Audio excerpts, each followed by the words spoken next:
né, acontecendo na Rússia. Isso Tunguska, na época, não tinha câmera, mas se tivesse. 1908, né? O maior impacto que a gente tem conhecimento foi o de Tunguska, né? Foi em 1908, um impacto gigantesco de um asteroide que, acredita, estima-se, né, que ele tinha cerca de 50 metros. Olha que pra gente é pouco, né? Porque Chelyabinsk tinha 20. Só que é uma coisa exponencial. Uma coisa de 20 faz um dano X. Uma coisa de 40, ela não vai fazer o dano em dobro. Ela vai fazer muito mais. Exato. Então, o de Tunguska tinha, se eu não me engano, são 50 metros de diâmetro estimado. Se eu não me engano, posso estar errado.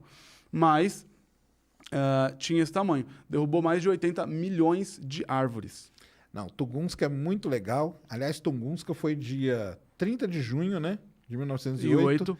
Tanto que é o Asteroid Day, que a gente chama, e nesse dia o Brian May, guitarrista do Queen, criou o dia do asteroide em homenagem a Tunguska. E também é um negócio que tem várias teorias, né? Porque, Tem por exemplo, muita, cadê a cratera de Tunguska? Não tem cratera. Então, muita gente fala o seguinte, ele pode ter explodido na atmosfera antes de bater. Aí não teve cratera e a onda de choque derrubou todas aquelas árvores. Tem uma teoria mais recente que diz o seguinte, que ele pode ter ricocheteado na atmosfera. Ele nem entrou na atmosfera. Foi só o choque de ar ali, né? Exatamente. Ele bateu ele veio num ângulo que ele bateu na atmosfera e voltou. Só que essa batida dele na atmosfera gerou essa onda de choque e derrubou aquelas árvores todas.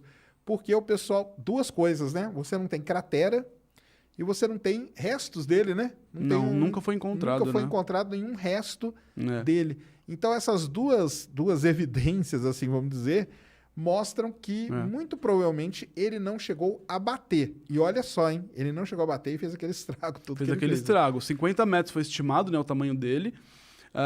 Tem duas teorias, são uma que eu vou falar agora... Eu vou falar duas, né? Uma que é a mais absurda de todas e uma que, pra mim, acho que faz muito sentido de Tunguska, né? A mais absurda de todas é uma que fala... que até hoje tem gente que defende... que foi uma partícula de antimatéria que teria colidido, que teria chegado ali na região dali da Sibéria e causou tudo isso, né? Só que a que faz mais sentido para mim, né, foi que nessa época de junho tem uma chuva de meteoros, eu esqueci o nome dela, mas que, de acordo ali com o que eles estimaram, que poderia ter sido esse impacto e tal, bate com uma chuva de meteoros que acontece nessa época mesmo. Então, pode ser um fragmento maior de um cometa que, agora eu não estou lembrando agora qual que é a chuva de meteoros, mas desse cometa. Certo. Então, faz sentido. Também. Às vezes, porque uma chuva de meteoros ela é o quê? É um rastro ali de detritos que geralmente é um cometa que deixa. Então, claro que no meio disso tudo pode ter um pedaço maior ali, né? Durante aquela sublimação toda que acontece. O cometa ele está ali nos confins do sistema solar, cheio de gelo sujo. Ele vai se aproximando, ele cruza a órbita da Terra, deixa aquele rastro, né? O calor do Sol vai aquecendo ele vai criando aquela atmosfera, meio que entrando em erupção ali, sublimando, cria aquela fumacinha ao redor dele, né? E aí ele vai soltando tudo no caminho que ele vai passando, ele vai deixando aquele rastro. No meio desse rastro, claro que pode ter um pedaço ali maior, né? Sim. Que acaba que o nosso planeta acaba encontrando em algum momento. Exatamente. E por coincidência do destino, praticamente 100 anos depois, a gente teve na própria Rússia de novo o Chelyabinsk, que foi 2013, né? Esse todo mundo deve lembrar, que tem milhares talvez milhões de imagens dele, por conta disso que o Richard falou. E isso foi muito legal. Esse negócio da Rússia é muito bom para astronomia, porque como tem muito carro filmando, você tem muito ponto de triangulação. Isso. Então você sabe exatamente qual foi a trajetória como que foi dele. A trajetória, etc. Tal. O Chelyabinsk ele foi muito interessante porque até hoje eu não esqueço o lugar que eu tava, o que eu tava fazendo quando eu via o que aconteceu. Nós, então. Eu tava acordando, acordando assim do nada. Foi em fevereiro de 2013. Foi 13 ou 15 de fevereiro de 2013. Eu tava acordando, fui lá pegar alguma coisa pra comer, na hora que eu vi aquilo, tipo, eu tava na mesa assim, eu sentado, aquilo que eu vi, tipo, minha mente foi lá no alto, né? Você já gostava de meteorito? Já gostava, já. Já, né? Já gostava. Então, fiquei mó empolgado, tudo, fiz toda a cobertura ali, escrevendo tudo sobre o Chelyabinsk, o que acontecia, o que foi encontrado. Depois de um tempo, eles encontraram lá no meio do... Tem um lago congelado, né? Shebarkur, que eles encontraram no lago, eles viram lá que tinha uma abertura no lago, falaram, alguma coisa tem aqui, né? Foram lá no fundo do lago e encontraram um dos principais, né? Que, se eu não me engano, encontraram 2 ou 3 Isso. meteoritos, né? Do Chelyabinsk. Mas foi muito interessante. Foi em 2013 e estima que o Chelyabinsk ele tinha 20 metros. E já deixou mais de 1.200 pessoas feridas.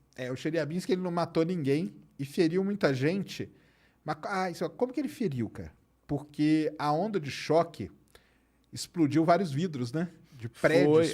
Por todo lugar que ele ia passando, aquela onda de choque veio explodindo os vidros. Então, muita gente se feriu por conta disso. Não foi por causa do asteroide, que ele não caiu em cima de ninguém. Sim. Ele caiu num lago, não deixou cratera também, né? Porque ele caiu nesse lago. Caiu no lago. Mas tem os restos dele. E o que acontece? A onda de choque é mais ou menos assim. Imagina que você está ali numa poça ali, né? E você bate o dedo ali. Vai criar uma ondulação.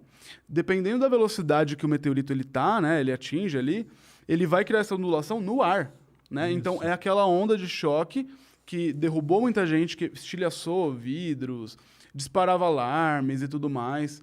Então, isso feriu, acho que, se eu não me engano, foram mais de 1.200 pessoas. Depois foi aumentando os números, mas até onde eu tinha visto, 1.200 pessoas foram feridas, né? Tem até uma compilação lá no canal Galeria Meteorito que eu fiz, né? De tudo que eu encontrei do Chelyabinsk, né? De câmeras e tudo mais.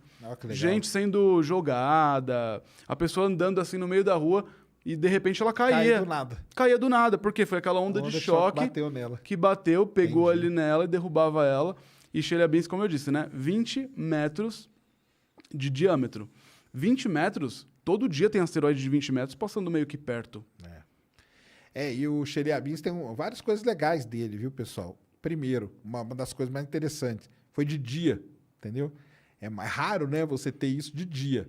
E uma outra coisa perigosa. O pessoal fala, mas se ele era grande assim, né? Por que a gente não viu? Porque ele veio na direção do Sol. Do Sol, E aí é muito complicado. É perigoso. Qualquer observatório conseguir identificar. É muito perigoso. Então, tanto que assim, vamos dizer, o perigo que a gente tem hoje é desses asteroides que tem, vamos dizer assim, os grandes, os muito grandes, eles são 90% e quase 100% mapeados já. Esses aí, tá tranquilo.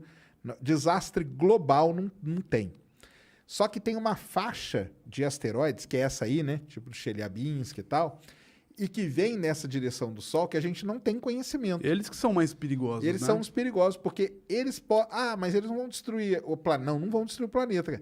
Mas se um cara desse cair em uma São Paulo da vida, acaba com a desastre cidade. Local. Só que é desastre local para 20 milhões de pessoas, entendeu? Então, assim, esses são os problemáticos. Então, não se preocupe quando o pessoal escrever... Apophis. Esses Bennu. aí... Esses já são mapeados, esses são totalmente conhecidos. A atenção tá toda voltada neles, né? Agora, o problemático pra gente são esses de um tamanho intermediário aí e que venha pela direção do Sol. Porque aí não tem... Cara, você pode ter o telescópio mais poderoso do mundo. Você não vai ver. Cara. Mas é a mesma coisa, você olhar para o Sol, você não vai ver nada. O telescópio está apontando ali, o asteroide pode vir naquela direção. Mas não fiquem preocupados, porque igual a Exos, tem vários desses projetos pelo mundo afora monitorando. Fora que tem os grandes telescópios, financiamentos aí da NASA e tudo, né? Claro. Pan-STARRS, Atlas, que são telescópios dedicados a monitorar isso. Mas existe essa pequena preocupação com esse tamanho de asteroide, né?